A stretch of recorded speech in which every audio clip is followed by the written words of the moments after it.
Мин бәхетле чорга эләктем, әлбәттә, минем укучыларым күп булды. Зур тиражлар белән китапларым чыкты.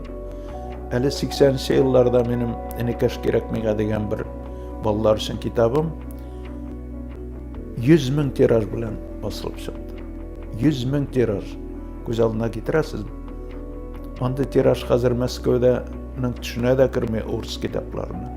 Татарда бигрәк тә 1 000, 2 000, 3 000 тираж белән. Без кая барабыз? Иртәгә нәрсә булыр?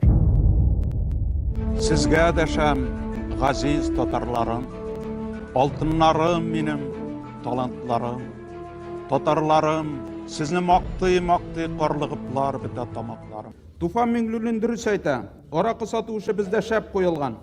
Татарстан аракыга кыена. Ичкече исерек. Китапка гына акча юк. Без матбугатка һәм китап чыгаруга 36 миллиард сум акча сораган идек. Кабатлап әйтәм, 1 тиен дә арттырылмады.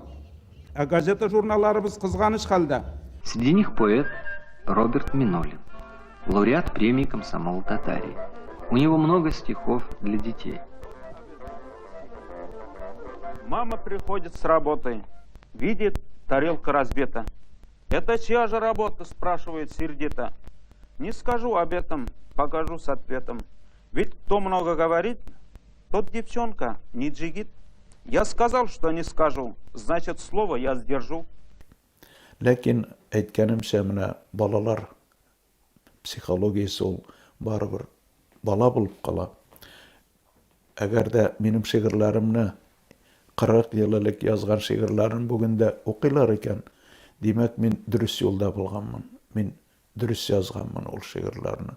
Ничек эшлим шин батырлык, бөтен дөнья шаккатырлык, батырлыкка сәләт кирәк, сәләтем бар сәбәп кирәк.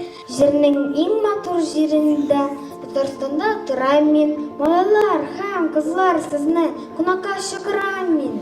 Туган тел, иң матур шигырь, туган тел, иң матур китап, туган тел, иң матур җыр, туган тел, иң матур тел. Миңа калса, бу тормышка, бу дөньяга юкка гына килмәгән. Һәм килеп дөрес эшләгән. Әнкәй белән әткәй мине тудырып, бик дөрес эшләгәннәр. Үзебезнең халкыбызга менә шушындай ул үстереп биргәннәр тудырып. Әйбәт бит инде.